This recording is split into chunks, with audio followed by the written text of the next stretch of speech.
Saya mau bertanya bagaimana hukumnya jika pengurus masjid bangga dengan uang kas masjid yang banyak, sementara banyak masyarakat jamaah yang berada dalam kesulitan. Apakah boleh dipergunakan untuk masyarakat yang membutuhkan, kurang mampu? Orang bersedekah untuk masjid bukan untuk diputar jadi dana. Orang bersedekah untuk masjid, bedakan rekening wakaf dengan rekening operasional. Rekening wakaf untuk bangun masjid, renovasi masjid, rehab masjid, wakaf tak boleh hilang. Kalau operasional dia hilang habis, itu sodakoh. Maka buat dua, rekening wakaf, rekening sodakoh. Yang untuk operasional yang habis itu diambil dari rekening sodakoh. Yang tak habis, yang tak hilang itu masuknya ke rekening wakaf.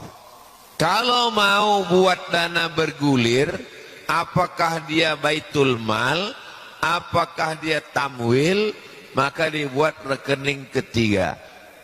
Jadi orang waktu menyerahkan itu dia ada niat.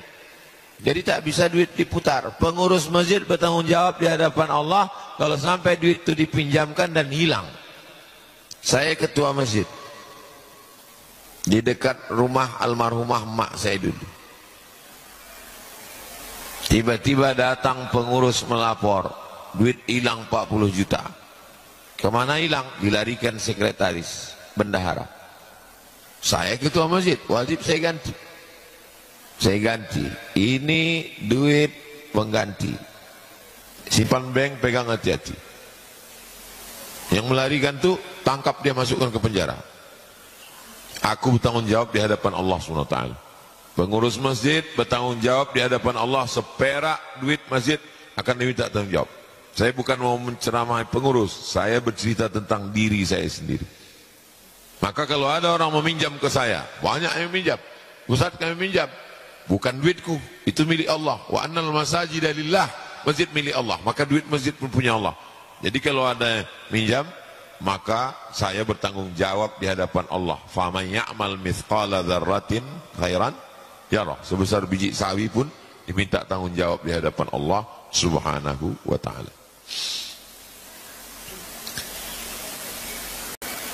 Mohon nasihatnya untuk kami generasi Z. Apa yang harus dilakukan apabila niat menikah sudah menggebu tapi calonnya belum ada?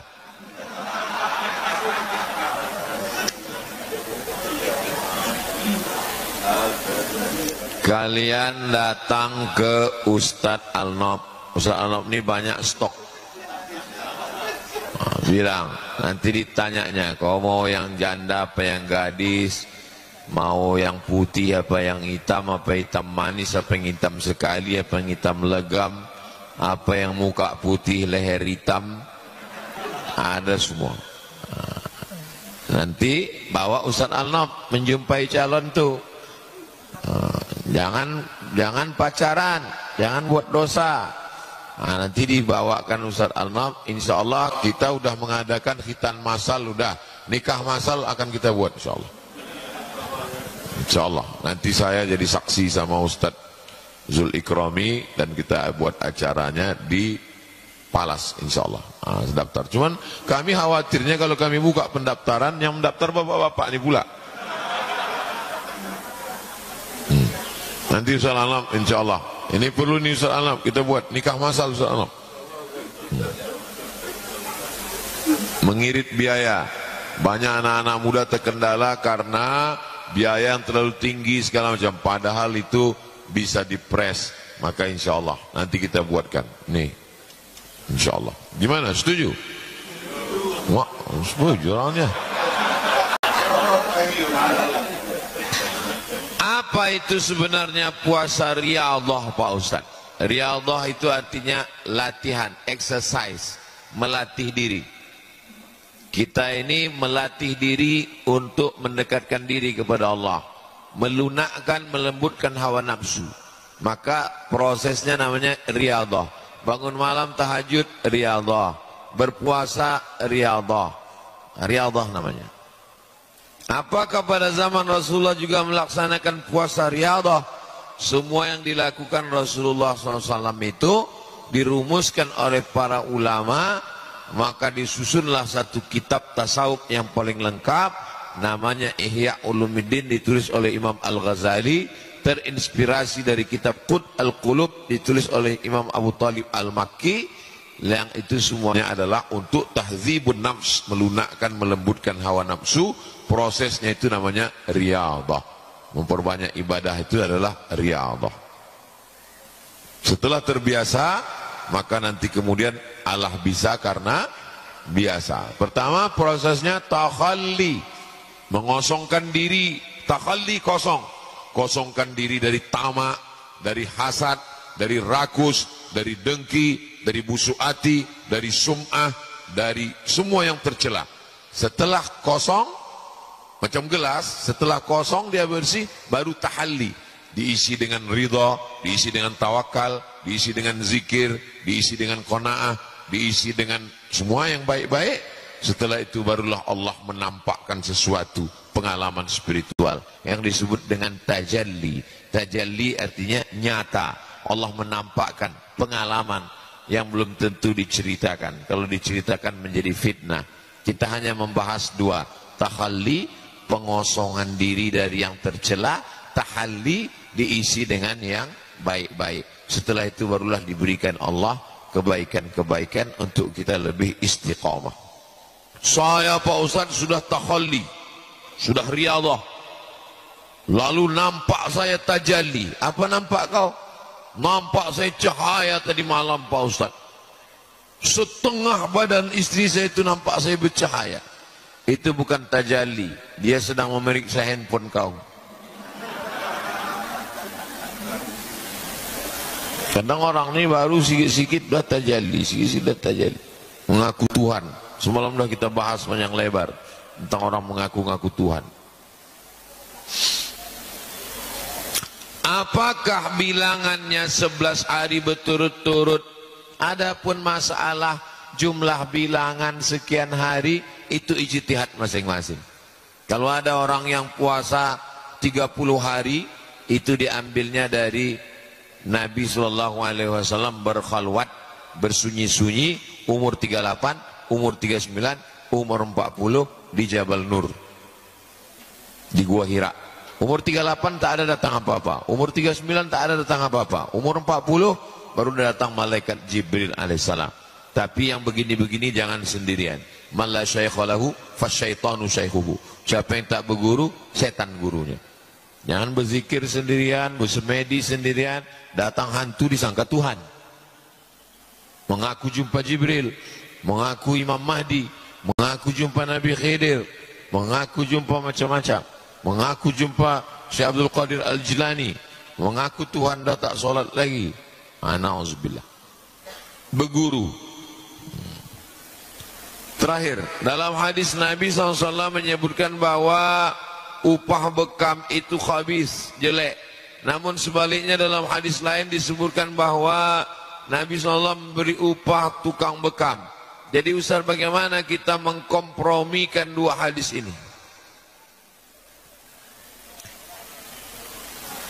Kalau Nabi menyebut ujrah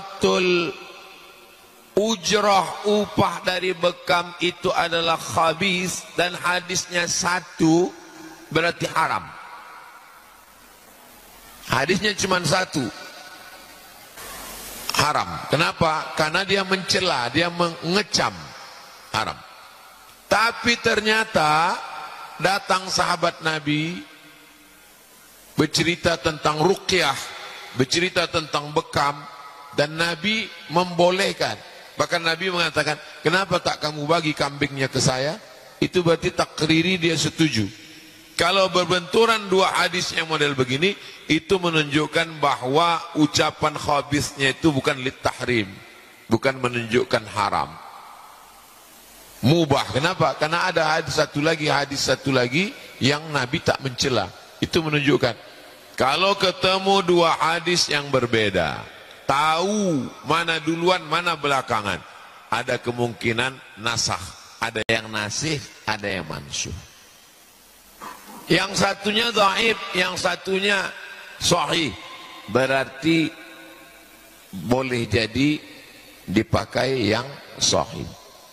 Oh, ini Pak Ustadz sama-sama sahih, berarti dia taqyidul am, taksisul am, taqyidul mutlak.